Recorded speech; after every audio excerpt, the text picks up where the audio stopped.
I just kind of like the idea to escape to another world that never really could be possible, but if you're reading it, it's like it could. Hi, my name is Cecily Monroe, but most people call me Cece. Okay, so first question. If you had a time machine, what time period would you travel to? I would probably go to like the future, not that far future, but just kind of to see what life would be like in 20 years. Like my life, anything. What is one of the best things to ever happen to you? I mean, it could be when I got my dog or my other dog or I don't know. It's hard. What kind of dogs do you have? I have one Vizsla, which is like a bird dog, and a Chihuahua. The Vizsla is named Soda, and the Chihuahua is named Marvel. What is your favorite cereal? I don't know. I have a lot of cereal, but pretty much anyone that's like sugary or chocolatey. Okay. What is the biggest lesson you have learned? That's a hard one. Maybe like never give up and you just keep trying. Would you rather sail the seas or climb a mountain? I would say climb a mountain. I hate sailing. I've tried it before and I did not like it. Does it just make you feel sick to your stomach? Or? Yeah, the first time I did it, I just kind of went out and then out of nowhere there's a huge gust of wind and I started blowing out in the water and no one came to help because everyone was capsizing somewhere else, but I just kept going farther and farther and it was terrifying. Oh dear, I've never been sailing. I don't know if I want to try it now either. Yeah. What is your favorite subject at school? I like language arts a lot. I like social studies too. I don't know, I like them all. I like silent reading, but that doesn't really count, I don't think. What are some good movies you've seen like in the past year or so? I've seen Turning Red. I like The Hunger Games. I've just watched Tall Girl, which I really liked. Okay. Yeah. Do you have a favorite kind of music? Probably like slow pop or sometimes country. Yeah. Where would you want to move if you could move anywhere on Earth? Well, I moved here 4 years ago, and yeah, that was big. So honestly, I probably wouldn't move again. Maybe just to like a huge mansion nearby. But I like it. I like Vancouver. Where did you move from? I moved from California, Los Angeles, California. We had a dog and 2 chickens there. Yeah. And we had to leave our chickens and our dog came, but she died. Oh no. Yeah. I'm sorry. No, it's okay. Do you know what happened to the chickens? Actually, the owner kept them. She was kind of an elderly woman, and she wanted to keep them so her grandparents would, her grandkids would come and see them. If you had to move to an island with no electricity, what would you bring with you? If you could had like 3 things, you could bring 3 things with you. I think I would bring like a never-ending like amount of food or something, like you would eat it and then it would just come back or something. Magic food supply. Yeah. A change of clothes and like a pet or a friend or someone. Mm-hmm. Yeah. Okay, so let's go into the books that you brought today. So I can see 2 on the table here. Yeah, one of them. One I recognize and the other I don't. So why don't you just start by telling us the name and the author of the first book? Yeah, this one is The School of Good and Evil by Soman Chaniani. I read it. I loved it. This is the first book, but right now I think I'm reading the 6th or 7th, maybe the 8th. I love them. They're really good. Yeah. Okay. So I talk to a lot of kids at the desk who are reading this series or they're looking for the first book in the series, but it's good that you brought it because I don't really know much about it other than I'm guessing it's fantasy. It is. It sounds like it's fantasy. Can you tell us like a little bit about the plot without giving too much away? Yeah. It's about these 2 girls that are kind of opposites and they live in a small town of Galveston. And it's just like a small town, but every 4 years, 2 kids get kidnapped kind of, and they are sent to this school. One school is for like good people who end up in fairy tales, like as princesses and princes, and the other ones for bad who also end up in fairy tales, but as like witches and bad guys. And so they're readers, so they don't really know about all this, except they have somehow they get these books every 4 years that sometimes have the people that were kidnapped in them, and you can tell. So it became just like a thing that you knew. Every 4 years, 2 kids would get kidnapped, and these 2 girls were kidnapped, and they think they're sent to the wrong school. Like the good one was sent to the bad school, and the bad one was sent to the good one. And it's kind of just their story of how they figure it out. So as you've read like more in the series, does it follow the same 2 girls, or is there different characters? Yes, there's kind of more characters and they add on. Like first it was just for the 2 girls' perspective, but as you met more characters, they would have chapters from their perspective too. But it's the same story for the same girls. There's also, I think, actually, I think there may be 5 books in a prequel series. Okay. That are kind of how the school came to be and how the people who are in charge of the school got that position. And I haven't read those yet, but I really want to once I finish this series. Okay. And how many books are there in this series? I'm not sure. I think it might be 7 or 8. Okay. I'm on the last one, but sounds like one I should at least read the first one yes. of. Who's your favorite character in the book and why? My favorite character is probably Nicola. She's also from Galvadon, and she doesn't come in until I think the 4th book, but she's smart, she's funny, she's sassy. She kind of makes a big point every time, and I liked it that no one really kind of wanted her to be there, but when she got there, she helped, and she kind of saved everybody a few times. And I really like her. She's really cool. Yeah. So, before you started reading this series, did you like fantasy? Like, how did you get choosing this series? Yeah, I've always liked fantasy. I don't really know why. I just kind of like the idea to escape to another world that never really could be possible. But if you're reading it, it's like it could.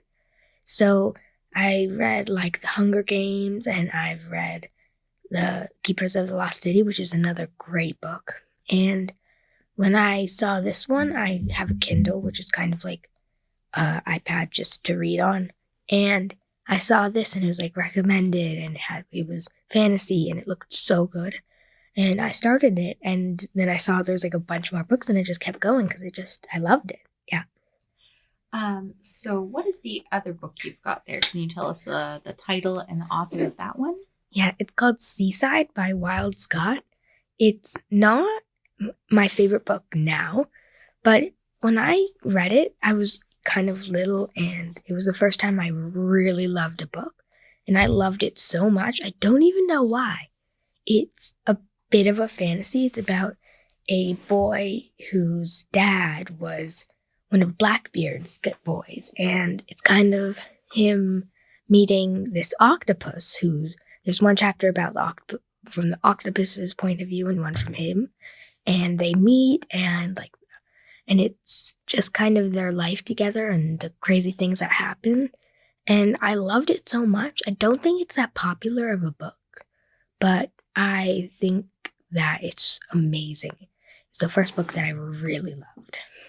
What is it about this book that just got you into reading? Yeah, well, I think it might be just because, and this is true for all the books that I really liked, is it just kept giving, and you would keep thinking, what's going to happen? There's never a second that you weren't in suspense, and that just kind of made it for me. Because when I was first started reading, I didn't know that it was just such a fun thing. I thought it was just kind of reading for school and stuff. But when I started reading and I actually realized I loved it, then it was fun to find the books that I really loved. And this one, both Seaside and School for Good and Evil, and a bunch more I've just read, and I've just kind of instantly taken to it and loved it. And I don't know specifically why. I just kind of the entire time I just wanted to know more. Do you come from a family of readers, or is it just that when you started reading chapter books on your own, or? Yeah, well, like my mom's a producer, so she would bring home scripts all the time, and my dad's a woodworker. So there was nothing specific in reading in our family. Everyone read. I mean, I'm the oldest of two, so but my mom and my dad, they both read books, and when my dad and my mom started teaching me, I remember I didn't really want to because I was like being taught this stuff in school, and I thought, no, it's just this is school stuff. I don't want to do this at home too. But by the time I could read stuff and I started to understand that there were stories that were in the pages, not just like mathematical equations and kind of stuff you need to know and history and stuff, I started kind of understanding that it's not always just because you need to. You can just read because you love to. Very true. What would you say to encourage someone to read who does not like reading? I would probably tell them that you just haven't found the right book yet. It's happened to me. I've been over months that I just kind of haven't found anything I just don't really want to read at that time. But then I would find this one book. I'm like, no, I don't want to read it. But then I start reading it and I love it so much and I start reading again. Even if it had just been like a few days without book, it kind of felt like I was starting over again. And if anyone hasn't read anything they loved, just keep looking, and you're going to eventually find something you love for sure. What are some books that you want to read this year in 2022? What are your reading plans? I can't think of anything specific. I want to definitely read like the prequel and all of the ones of this one. There is the next book coming out of The Keepers of the Lost City. I'm pretty sure it's the last one. It's coming out in November this year. Definitely want to read that. And other than that, there's nothing specific. I just kind of want to keep reading, and I keep finding random things that I suddenly love. Like I just read this book, Fireborn, that I kind of found. I was looking for a specific book that I heard about, couldn't find it, but I found this one. I'm like, why not? I tried it and I loved it. And there's like 3 other books in the series, and now I'm trying to find them. Is the Fireborn one by Kenneth Opel? No, but I think that was the one I was trying to find. Oh, okay, because it has a very similar title, maybe. Yeah, I think it was the same title. I looked it up, and there's another one. Oh, there we go. And I couldn't find it, but I tried this one, and I loved it. And yeah, I could keep kind of finding books that you wouldn't really guess that you would love, and you do. And yeah, like Seaside, I just kind of found in my basement, and there was just a bunch of books. I tried this one, it looked good. Like the cover is cool, and I started and I loved it, and I was kind of surprised. I didn't expect it to be great. I expected it to be kind of another boring one, but it wasn't. I loved it. Yeah. So The Keeper of the Lost Cities by Kate Messenger, maybe? Yes, it actually is. By Kate Messenger. So that is another series that is very often, all of our copies are checked out here at the library.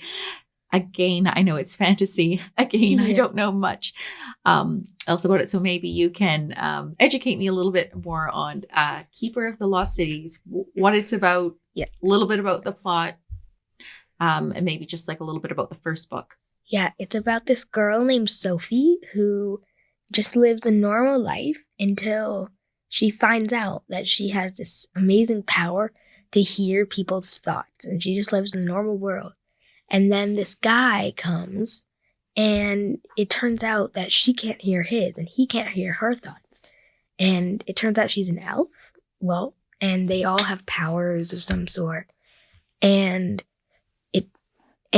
she goes to their world, and it turns out there's like a huge, amazing story that she didn't know about herself. She had to run away from her parents and everything. But like these people, turns out they crafted her and then put her inside her mom, and they just kind of, she was an experiment. And when the other elves found out that she was alive, they started looking for her, and they found her. And then she the rest of the book, at least that one, is her kind of finding out what it's like to have those powers. And yeah. So she's kind of being reunited with her like elf family, kind of? Yeah. And it's Okay. not like Christmas elves. It's like, I guess it's not it like elves in the book. They're all like super pretty. Every single one is perfect. More sophisticated elves. They were super sophisticated. They live in like diamond towers. Every single elf is born with a power. They're all usually you have one, sometimes you have two. It's crazy if you have three. And your power is in you, but it kind of comes when you are older. And Sophie, the girl, she actually they figure out later in the book that she was the youngest elf ever to get their powers. Usually it's like 10, 11 would be really young, but she got hers when she was 6. And then there's like a huge mystery that they start finding out, and it's the rest of the books are kind of them unraveling it and figuring, like, choosing their paths and figuring out what's going to happen. I can see why that would be a very popular, plot as well, and get a lot of people interested in it. Okay, so we're coming up to our last questions here. So other than the ones you've chatted about today, is there a book, and it could be any book, like it could be a book from when you were very little. What is a book you think every child should read? I mean, honestly, I would have to say Seaside, School for Good and Evil, and all the other ones I've talked about. It's kind of a specific kind of book that I love, but Seaside is kind of, I think anyone could read it and relate to the character somehow. He's shy, he's nervous, he's nice, he's cool, but he has so many problems. Everyone could somehow relate with him or the octopus or both. And it's kind of just like them figuring out who they are and kind of trying to right the wrongs of what's happening around them. I just want to say thank you so much for sharing your books and your answers. It was really nice to meet you and chat with you. Thank you. Thank you for chatting with me and doing all this.